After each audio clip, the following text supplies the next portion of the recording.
우리 모든 소문님들에게 임재하기를 간절히 바랍니다. 하나님의 말씀 마가복음 7장 24절부터 30절까지의 말씀을 보겠습니다. 마가복음 7장 24절부터 30절까지의 말씀. 신약성경 76쪽입니다. 76쪽, 77쪽. 신약성경의 두 번째 책, 7번째 장입니다.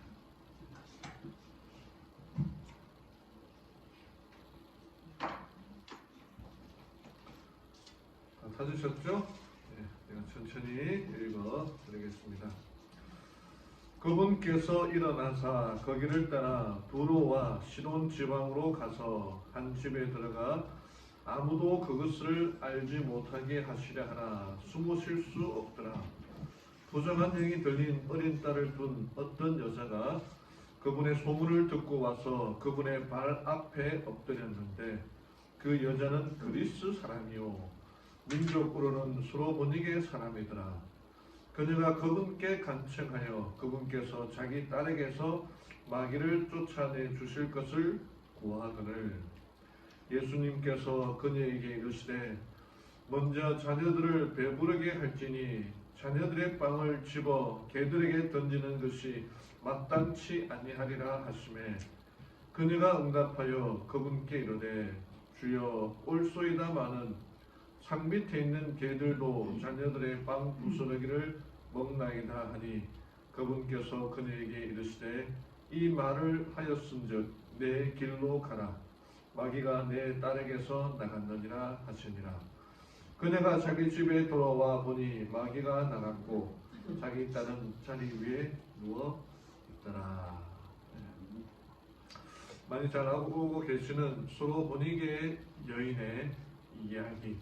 귀신 들린 딸로 인하여 고생하고 고통 중에 있는 한 여인이 예수님을 만나서 그의 딸이 치료함을 받는 이야기입니다. 이 얘기는 마태복음에도 나오지만 마가복음에는 또 아주 간결하게 간단하게 그러나 아주 감동적이게 기록한 장이 마가복음입니다. 오늘 이 마가복음 7장에 나타난 이 수로보니게 여인의 믿음을 통하여 우리가 배울 수 있는 것들이 무엇이 있는지 한번 찾아보려고 합니다. 뉴스를 들어서 잘 아시겠지만 러시아가 우크라이나를 공격했습니다. 침공했습니다. 전쟁이라는 거. 이게 우리 성도님들 중에 전쟁을 경험해 보신 분들이 한 2분 계시는데 전쟁이 일어나면 모든 일상적인 것들이 다 바뀌게 됩니다. 그래서 전쟁을 터지게 하는 전쟁을 시작한 사람은 나이 많은 중년이지만 전쟁으로 인하여 죽는 사람들은 청년이다 그렇게 하지 않습니까? 모든 것이 다 엉망이 되어버리는 게 전쟁이거든요. 지금 우크라이나에도 우크라이나를 침공하는 러시아에도 우리 교인들이 있어요. 우리 또 교민들이 있습니다. 우크라이나에는 700개가 넘는 재림교회가 있고 4만 명이 넘는 우리 재림교인들이 있어요. 우리가 그들을 위하여 정말 이 마지막 때 전쟁이 뭡니까? 물론 이제 예언이 그렇게 되어 있지만 이들을 위하여 간절히 기도해 주시고 빨리 이 모든 문제가 수월하게 해결될 수 있도록 기도해 주시기를 부탁드립니다. 여기 베트남전에 참전했다가 포로가 되었던 이 미군의 이야기가 있습니다. 이 미군이 북베트남 군인들에게 사로잡혀서 하노이에 있는 포로 수용소에 갇히게 되었습니다. 전쟁이 일어나면은 이렇게 편하게 지냈던 사람들이 다 적이 됩니다. 그래서 이제 포로로 잡혀온 그 군인들, 미국 군인들, 또 베트남 입장에서 보면은 자기들을 죽였던 사람들 아닙니까? 그 사람들로부터 정보를 얻기 위하여 고문하고 아주 가학황해하는 그런 행위를 하게 됩니다. 그때 이 포로 수용소에서 한 7년이 넘게 갇혀 있었던 하버드 이 러틀리지라고 하는 사람이 그의 회고록을 통해서 이렇게 고백합니다. 이 포로 수용소에는 목사도 성경 교사도 없다. 성경도 찬송도 나를 지도하고 보살펴줄 믿음의 공동체도 없다. 과거에 나는 내 삶의 영적인 차원을 완전히 무시했다. 그러나 감옥에 갇혔어야 나는 하나님 없는 삶이 얼마나 공허한 것인지를 깨닫게 되었다. 이 사람이 전쟁에 나기 전에 자기 부인이 교회를 다니고 있었어요. 그래서 부인이 교회 갑시다 아이들도 데리고 갑시다 하는데 이 사람이 너무너무 바빴던 거예요. 평일에도 바쁘지만 주말에도 뭐 사람들 만나야 되고 뭐 운동도 해야 되고 뭐 어디 이게 사람들을 만나는데 너무 바빠서 그런 게 아무 관심 없다가 전쟁이 나서 포로가 되어서 아무것도 할 일이 없는, 고문 받는 것 외에는 아무것도 할 일 없는 그곳에서 있다 보니까 뭐가 중요한지, 뭐가 필요한지, 뭐가 가치 있는지를 깨닫게 되었다는 거예요. 그래서 예배를 드려야겠다. 내가 전쟁이 터지기 전에는 가족들과 함께 예배를 드리지 못했지만은 내가 예배를 드려야겠다. 그렇게 그런 어떤 예배 공동체에 대해서 관심을 갖게 되었다는 거예요. 그래서 이 포로들이 모여가지고 예배를 드리기 시작했어. 그런데 설교자도 없어. 성경도 없어. 모을 수가 없어요. 그래서 자기들 가두고 있는 그 베트남 군인들에게 우리 모여서 예배드리겠다. 성경을 보여달라. 그렇게 이제 요청하기 시작했습니다. 근데 그게 들어주나요? 포로들이 무슨 권리가 있다고 들어주겠습니까? 근데 그 포로들 중에 성경 말씀을 기억하고 있던 사람들이 몇 사람 있지 않겠습니까? 그 자기들 기억하고 있는 성경 말씀을 이렇게 암송하고 있는 성경절을 가르쳐주고, 그다음에 벽에 있는 사람들에게 벽을 통해서 모루 쓰고 이디디 하는 그런 구호를 통해서 성경절들을 가르쳐주고, 그러다가 그들이 그 베트남 월맹 장교가 가지고 아주 낡은 성경책을 발견하게 되고 그 성경책을 달라고 빌려달라고 그렇게 요청을 해서 일정한 시간, 일주일에 딱 한 시간만 그 성경책을 빌려줍니다. 그 포로들 중에 대표가 가서 그 성경책을 필사하기 시작했어. 근데 이 사람들이 베트남 사람들 그냥 가만두느냐? 가만두겠습니까? 그 필사한 성경책들을 또 종이를 뺏어가지고 다 찢어버리고 그런 일을 반복해서 하는 겁니다. 그러니까 사람들이 이 포로들이 그 성경책을 이제 필사를 해가지고 그거를 빨리 뭐 김병정 너는 1절을 외우고 이상병 너는 2절을 외우고 해서 그렇게 막 외우라고 그렇게 해서 다 찢어버린 다음에 다시 그 외웠던 성경절들을 또 기록하고 그렇게 나누게 해서 예배를 드리게 되었습니다. 그래서 예배를 드리니 나중에 이제 이 러틀리지 비행사가 나중에 고백하기를 그 예배가 우리를 살렸다. 그 예배 가운데 찬미도 소리 내어서 부르지 못하고 설교자도 없고 성경절도 마음껏 볼 수 없었지만 그 예배 가운데 성령께서 강력하게 임하셨다. 그렇게 그리스도인의 신앙 믿음이라는 게 이렇게 그냥 가만히 내버려 두면은 사람의 심령이 가만히 내버려 두면은 믿음이 없다가 뭔가 좀 이 고난이 있고 어려움이 있으면은 신앙이 자라가는 것 같아요. 사실 그러면 안 되잖아요.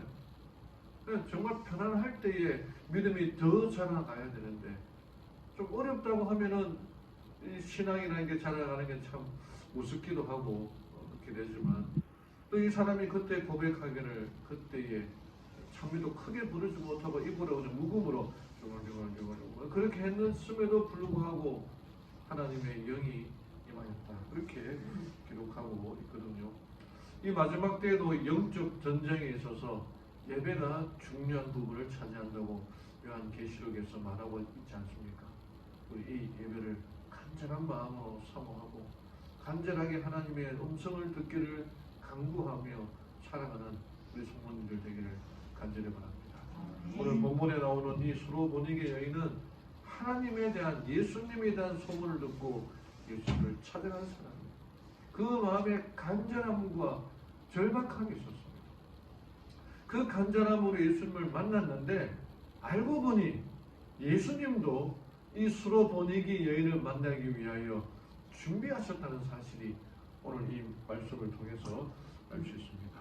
오늘 이 시리아 지방에 페니키아라고 하는 그 지방에 살고 있는 그 유대인들 입장에서 볼 때는 그 이방인들은 사람 취급도 안 해줍니다. 요즘 말로 개 취급합니다. 개. 네.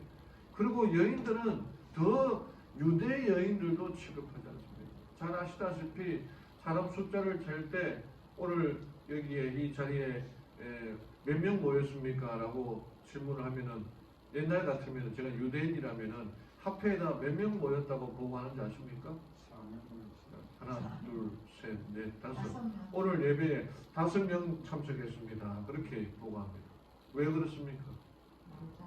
남자만 보고 여자들은 아예 카운트도 안 해주고요. 그렇게 따지고 보면 요즘 여성분들 참 행복하게 사시는 분이에요. 웃자고 하는 말씀입니다. 너무 악한 마음 갖지 마시고. 근데 이방 여인에다가, 이방인에다가 여인이었으니까 그 취급이 어떠했겠습니까? 그럼에도 불구하고 그 여인이 가졌던 그 믿음, 우리가 본받아야 됩니다. 그 얘기를 가르쳐 주기 위하여 예수님께서 이 여인을 만나러 가셨던 것입니다. 첫 번째로 우리가 배울 수 있는 것은요, 예수님께서 먼저 준비하신다는 겁니다. 이 여인의 입장에서는 자기가 예수님에 관한 소문을 듣고 그 예수님을 만나려고 했지만 알고 보니 예수님께서 그 여인을 만나기 위하여 이 페니키아 지방에 오셨다는 겁니다. 이 수로보니게 여인에게는 말 못할 근심이 하나 있었는데 그것은 자기 딸이 귀신 들렸다고 하는 겁니다. 이 여인의 자녀 관계가 나오잖아요. 남편이 있는지, 아들이 몇 명인지, 딸이 몇 명인지. 근데 그 딸에게 병이 있다는 겁니다. 근데 여기 귀신 들렸다라고 말하지만 요즘 말로 말하자면 하나 어떤 뇌전증이라고 그러더라고요. 이 갑자기 이제 의식을 잃고 이렇게 간질, 발작 일어나서 뭐 거품을 물면서 무슨 한동안 이렇게 경직되어 있다가 좀 시간이 지나면은 다시 괜찮아지는 그런 자기는 어떤 일이 있어났는지는 아무것도 모르는 되게 이제 좀 나이가 좀 많으신 분에게 있었는데 이 어린 자녀에게 그런 일이 있으니 그 부모의 마음이 어떠하겠습니까? 자녀들이 뭐 한 3명, 4명 그렇게 많이 있어도 그 중에 잘한 자녀에게 관심이 가십니까? 못 사는 자녀에게 관심이 가십니까? 부모의 심정이라는 게 못하는 자녀에게 관심이 가지 않습니까? 다른 애들이 다 뭐 똑똑하고 뭐 돈도 잘 벌고 하지만은 좀 부족한 그 자녀에게 그 부모의 관심이 가게 되어 있는 것입니다. 그런데 이 수로보니게 여인도 자기의 딸 때문에 고통받고 고민하고 사람들로부터 무시당하고 그런 중에 예수님의 소문을 듣게 됩니다. 예수님께서 모든 질병을 고쳐 주신다. 여기에 시대 소망에는 이 여인은 온갖 질병을 고친다는 선지자에 대한 소식을 들었다. 그분의 능력에 대한 이야기를 듣고 그 여인의 마음속에는 희망이 용솟음쳤다라고 말하는데 여기에 보면은 시대 소망에서는 오히려 예수님께서 그 여인의 사정을 아셨다. 그분께서는 그 여인이 당신을 보기를 갈망하고 있음을 알고 그 여자가 있는 길로 오셨다. 이게 바로 우리가 알아야 할 그 예수님의 사랑이라는 거죠. 그 여인만 하나님을 만나기를 간절히 사모한 것이 아니라 예수님도 그 여인을 만나기 위하여 그 길로 이방 땅으로 찾아가셨다는 겁니다. 여러분 줄탁동시라는 말 아시죠? 이 병아리가 깨어날 때에 그 병아리가 이제 알을 딱 깨려고 할 때 그거를 줄이라고 하더라고요. 그 다음에 그 어미가 보고 있다가 어디서 깨나 그 알 중에 어디서 일어나나 싶은데 일어날 것 같은 그 병아리의 알에다가 딱 쪼는 걸 탁기라고 하지 않습니까? 그래서 안에서 쪼는 것, 밖에서 쪼는 것, 이 동시에 일어났을 때에 그 병아리가 건강하다고 그럴까요? 그렇게 부화한다는 거죠. 이게 줄탁동시라는 것입니다. 근데 이게 우리는 하나님의 섭리라는 거예요. 제가 교회 전함을 계속 읽으면서 아침마다 그 정리해서 올리는 그 책임을 갖고 있으니까 한 번 읽지 않고 두 번 읽지 않고 세 번씩 네 번씩 그렇게 읽거든요. 그래 읽으면 읽을수록 작년도 그렇고 올해도 그렇지만 하나님의 사랑 그에 대한 변함없는 하나님의 사랑이 늘 이 말씀 안에 있는 걸 알겠더라고요. 또 말씀을 볼 때마다 그 사랑이 우리가 겉으로 보기에는 넘어가는 그 모든 일들이 하나님께서 함께 하신다는 사실을 계속 날마다 깨닫게 됩니다. 여기도 화이트인의 그 교회에 보내는 권면에 보면은 하나님의 섭리에 대해서 말하는데 그들의 모든 계획을 하나님 앞에 내놓고 하나님의 섭리의 지시대로 이를 수행하든지 그만두든지 하라. 그대 자신의 계획보다 하나님의 계획을 받아들여라. 섭리한다는 것. 내 모든 하나님의 섭리대로 나를 이끌어 주시도록 내어 맡기라라고. 그냥 글자로 되어 있지만 이것이 내 삶에서 적용되도록 실천해야 된다. 그 섭리를 받아들이는 것이 믿음이라는 것입니다. 제가 좋아하는 명언인데 윌리엄 템플 주교가 이렇게 얘기했습니다. 내가 기도할 때 우연의 일치가 생기고 내가 기도하지 않으면 우연의 일치도 생기지 않는다. 어느 한 학생이 하나님의 손길을 깨닫는 게 그저 우발적인 일이라면 꾸준히 영적 훈련을 해야 할 이유가 어디 있습니까? 그럴 때에 질문할 때에 랍비의 대답이 우발적인 일이 일어날 수 있게 하기 위해 기도해야 된다. 훈련해야 된다. 라고 얘기하고 있는 것입니다. 한 아이가 무거운 짐을 옮기기 위해 고생하고 있었습니다. 근데 그 짐은 너무나 크고 너무나 무거워서 이 아이의 힘으로는 옮길 수가 없었습니다. 그 아이의 아빠가 딸에게 아무 말 없이 살펴보다가 이렇게 물었습니다. 아가, 너는 최선을 다하고 있니?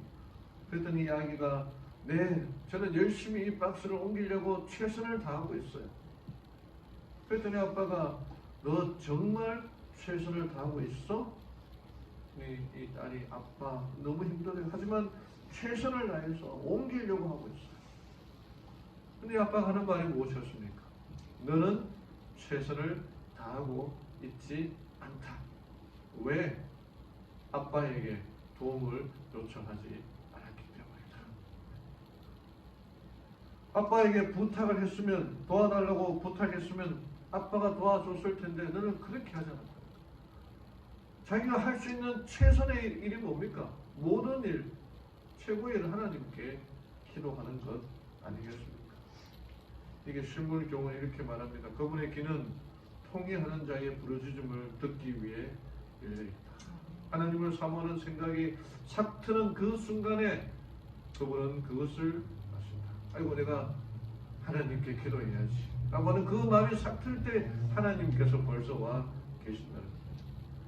기도가 아무리 더듬거리고 눈물을 아무리 은밀하게 흘릴지라도 그분은 아시며 하나님을 사모하는 마음이 아무리 미약할지라도 하나님의 성령이 마중 나가지 아니하시는 때는 없다. 기도가 입술에서 떨어지기도 전에 마음의 소문이 알려지기도 전에 그리스도께로부터 온 은혜가 인간의 마음에 역사하는 은혜를 만나기 위하여 나온다. 이 약속의 말씀을 붙드시길 바랍니다. 수로보니기 여인이 예수님에 대한 소문을 듣고 찾아가려고 마음먹었을 그때에 벌써 예수님께서는 그 여인을 만나기 위하여 그 전에 두로로 가서 베니키아 지방으로 갔었던 그 예수님의 사랑을 알고 그 사랑 안에 가는 우리 모든 성도님들 되기를 간절히 바랍니다. 두 번째로 우리가 생각해야 할 것은 불굴의 믿음, 굴복하지 않는 온갖 어려움에도 굽히지 않는 믿음입니다. 26절에 그 여자는 그리스 사람이요 민족으로는 수로보니게의 사람이다. 그녀가 그분께 간청하여, 간청하다는 말을 강구하고 거듭해서 와주십시오, 와주십시오, 제발 와주십시오. 그렇게 이렇게 반복해서 말합니다. 그분께서 자기 딸에게서 마귀를 쫓아내 주실 것을 보아하는 내용을 잘 아시겠지만은 수로보니에게 예수를 만나려고 했는데 제자들이 못 만나게 막고 있었어요. 그리고는 예수님 도와주십시오라고 막 소리를 치니까 예수님은 모른 척하고 제자들도 이방 여인이니까 이게 잘 그림이 잘 좀 설명이 안 되어 있습니다만 이방 여인의 특징이 있을 거예요. 요즘으로 막 따지자면 막 그래도 예수님 선지자를 만나기 위해서 찾아가니까 좀 이쁘게 한다고 뭐 이만한 귀걸이도 달고 뭐 가락지도 붙이고 예쁘게 하려고 그렇게 했을 거예요. 그 다른 사람이 보기에는 아, 저 사람 우리 재림교인이 아니구나. 너무 강하게 이렇게 장신구를 하고 있거나 알고 있었던 것처럼 제자들도 볼 때 그 사람은 이방 여인이었거든요. 딱 보면은 우상 숭배하는 게 표가 나는 거니까 그 사람에게 왜 관심을 갖겠습니까? 유대인들만 이렇게 하기도 힘든데. 그러면 간청하니까 예수님께서 그 여인과 대화를 하는데 어떻게 자녀들을 먼저 배불리 먹어야 하는데 그 자녀들이 먹는 빵을 떡을 왜 개에게 주느냐 라고 그렇게 정말 이제 이방 여인을 개 취급하는 거죠. 개만도 못한 존재 아니냐. 근데 이 여인은 그 말을 듣고도 까딱도 안 하고 끄떡도 안 하고 말하기를 주여 올소이다마는 산 밑에 있는 개들도 자녀들의 빵 부스러기를 먹네. 그러니까 자녀들이 먹는 빵에서 떨어지는 그 부스러기를 개들도 먹는다라고. 자기 나는 개 취급받아도 좋으니까 우리 딸을 좀 고쳐주십시오 라고 하는 그 얘기를 하는 거예요. 여기 화이퍼에는 기가 막힌 글을 하는데 열성이 부족한 강부자였다면 이 대답을 듣고 전적으로 낙심하였을 것이다. 그러나 그 여인은 기회가 왔다는 것을 알았다. 예수님의 표면상의 거절 그 이면에 숨길 수 없는 긍휼하심이 있음을 그 여인은 보았다. 이 여인의 여러분 이렇게 사람이 예수님께 가서 그 훌륭하시는 그 예수님이 거절했을 때 낙심해야 될 텐데 오히려 이 여인은 그 얘기를 듣고 예수님의 긍휼을 하신 그 이면을 보았다. 그 웬만한 거절에도 우리가 넘어가서 제가 전에 거절 당하기 연습이라는 책을 소개해 준 것이 기억나는데 우리가 기도한다고 해서 그 응답이 없다고 해서 포기할 필요가 없다는 거예요. 더 간절하게 절박함으로 기도하는 거죠. 그래서 그 여인은 28절에 주여 올소이다마는 성 밑에 있는 개들도 자녀들의 빵 부스러기를 먹나이다. 이 믿음의 표현이죠. 나는 개가 되어도 좋으니 그 빵 부스러기라도 얻어먹겠다. 내 딸을 고쳐 주십시오. 이 믿음에 정말 불굴 굽히지 않는 그 믿음을 가졌다는 거예요. 우리에게 필요한 믿음이 바로 이 믿음입니다. 포기하지 않고 낙심하지 않고 간절히 구하는 믿음이 필요하다는 것입니다.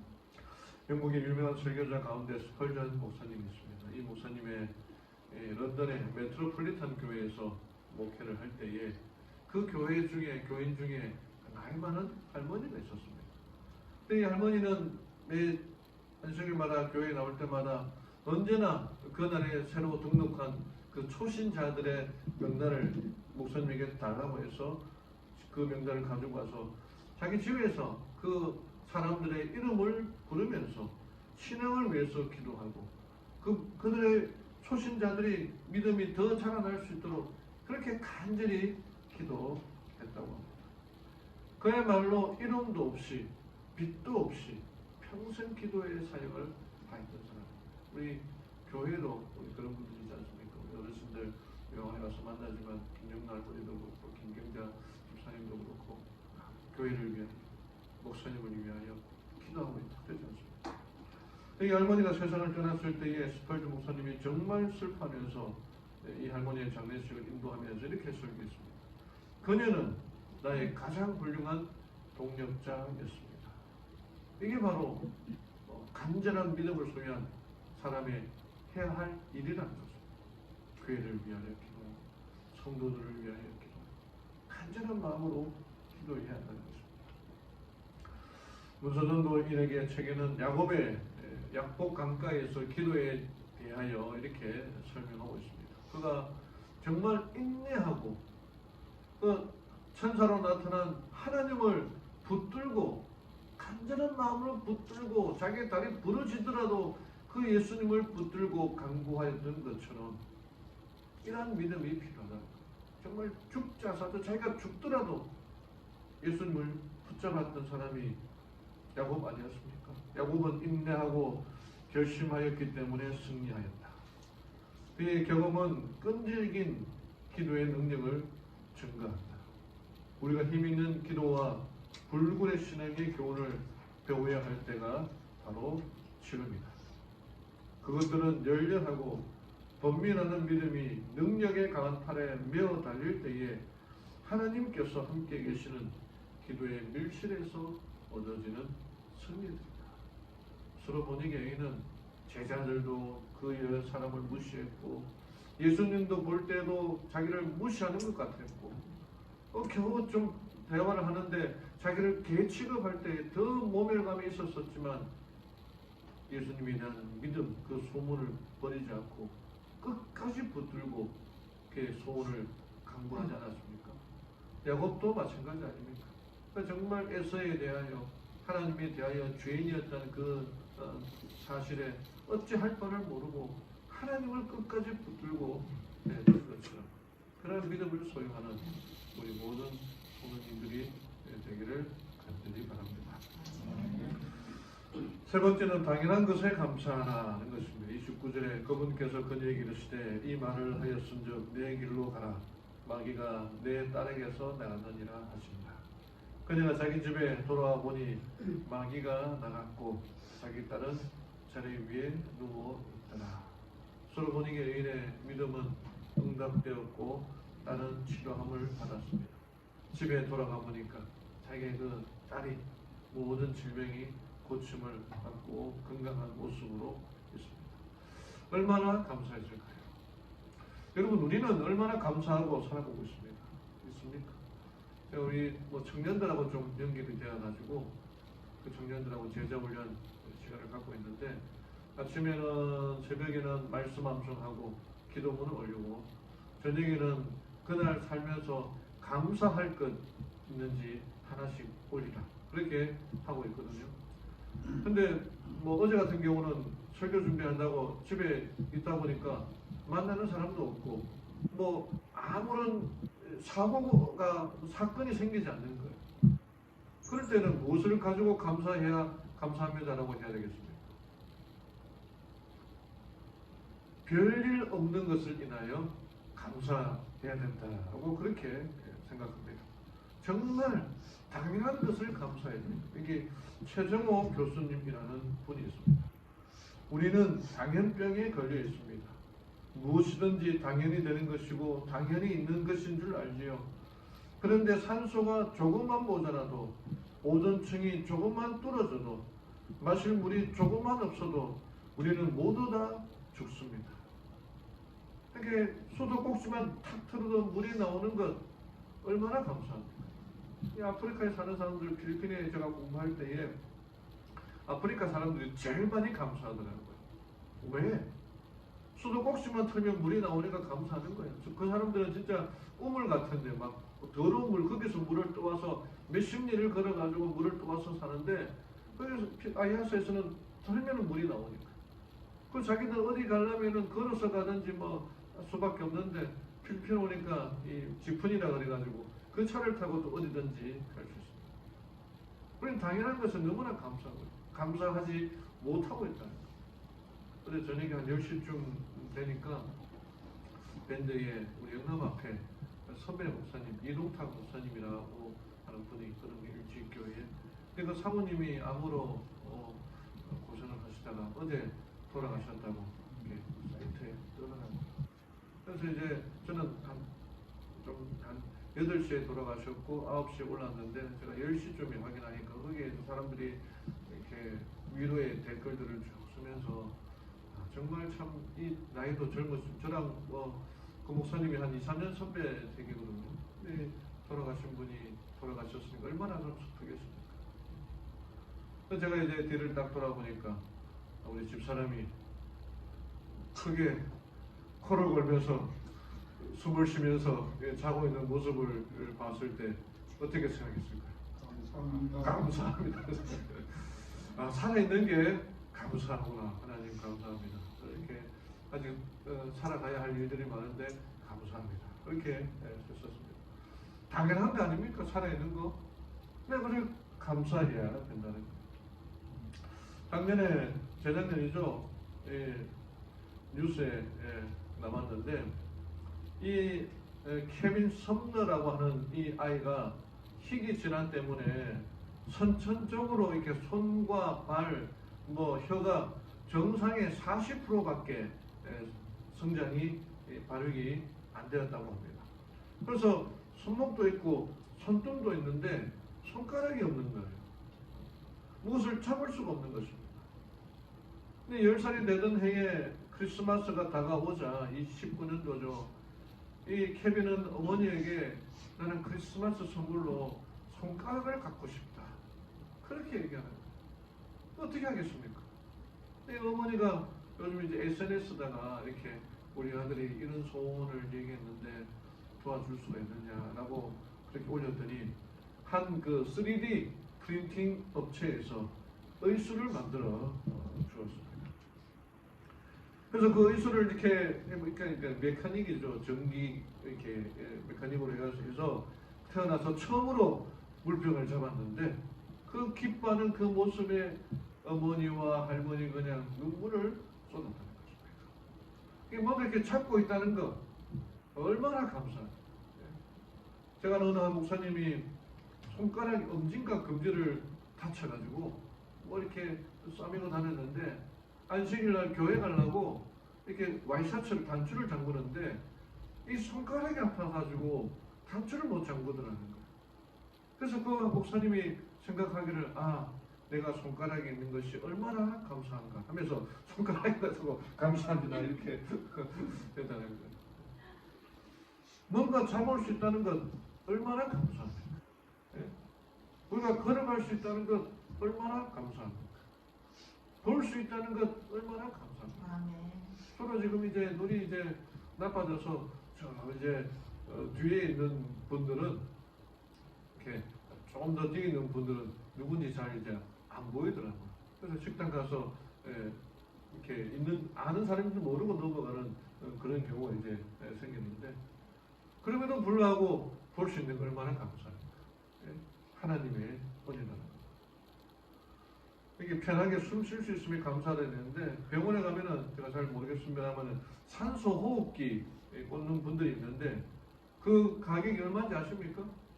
40만 원. 저는 40만 원 인터넷으로 40만 원인데 산소 호흡기 꽂고 있는 사람은 하루에 그 가격만 40만 원이라고 맞습니까? 보험 빼고인가요?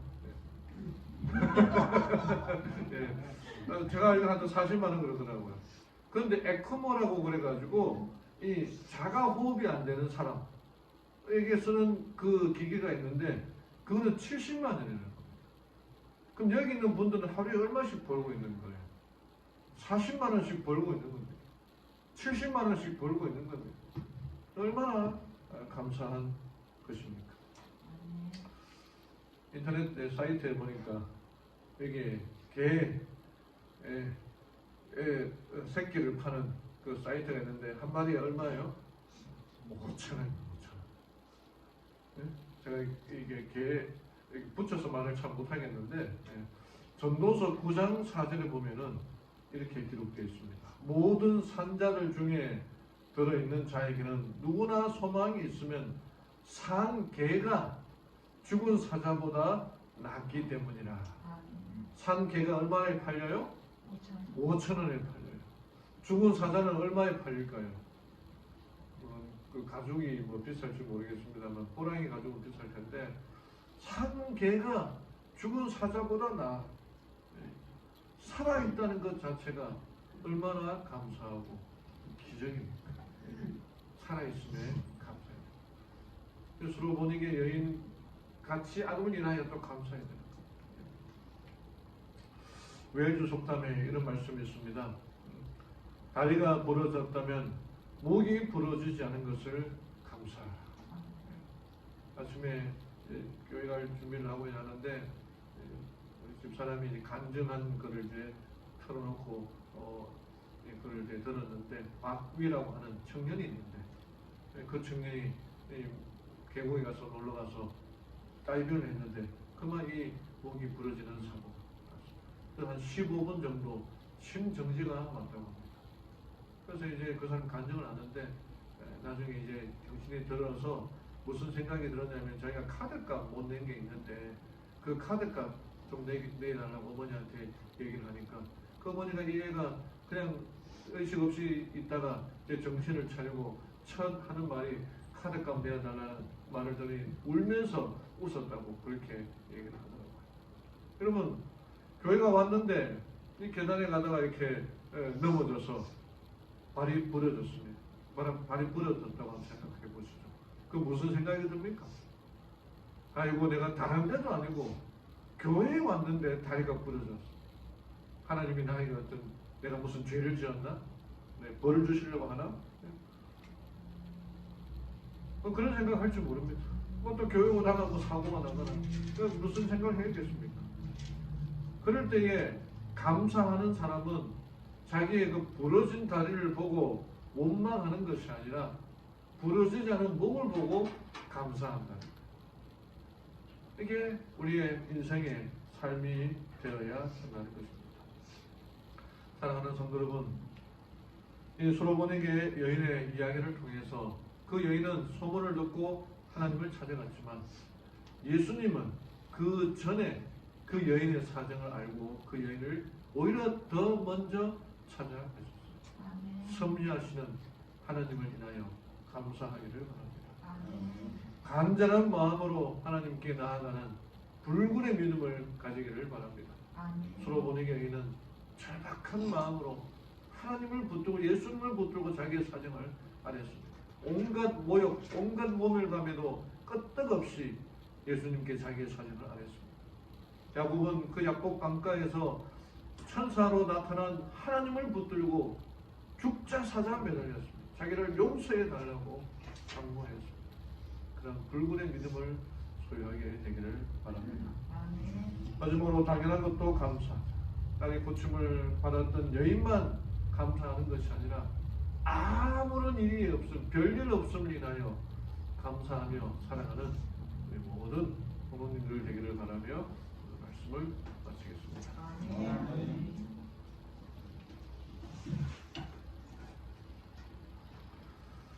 마치는 찬미 345장 찬미 하겠습니다.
기도하겠습니다.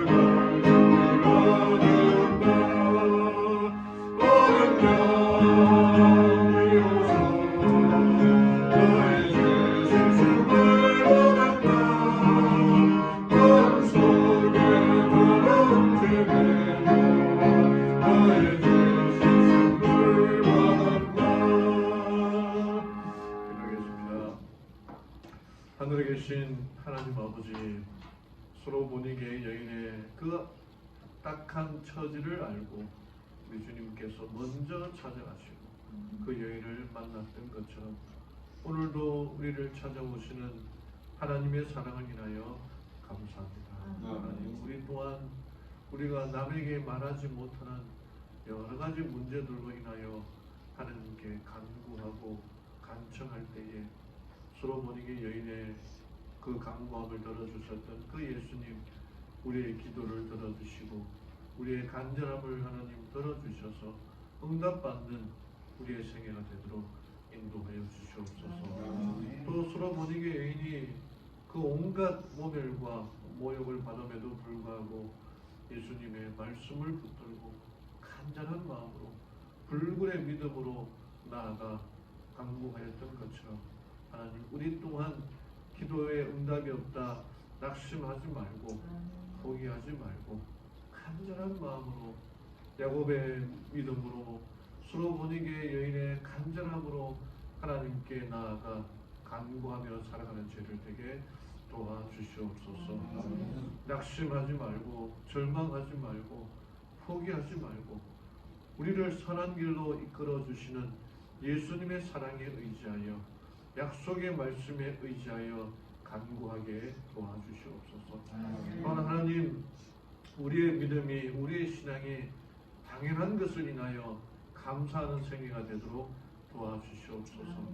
다리가 부러졌을 때에 그 부러진 다리를 인하여 원망하지 말고 오히려 괜찮은 다른 부위를 보고 하나님께 감사하는 믿음의 소유자 되게 도와주시옵소서. 우리를 선한 길로 인도하시고 좋은 길로 인도하시는 그 하나님의 사랑을 알고 깨닫고 그 믿음으로 하나님을 의지하며 살아가는 우리 모두가 되도록 인도하여 주시옵소서. 그래야 우리의 생애가 감사의 생애가 되고 불굴의 믿음을 소유한 믿음의 용사가 되도록 인도하여 주시옵소서. 이제는 우리 주 예수 그리스도의 은혜와 하나님의 사랑과 성령의 교통하심이 함께한 모든 무리들에게 임재해 주시옵기만을 사랑 많으신 예수님의 이름으로 간절히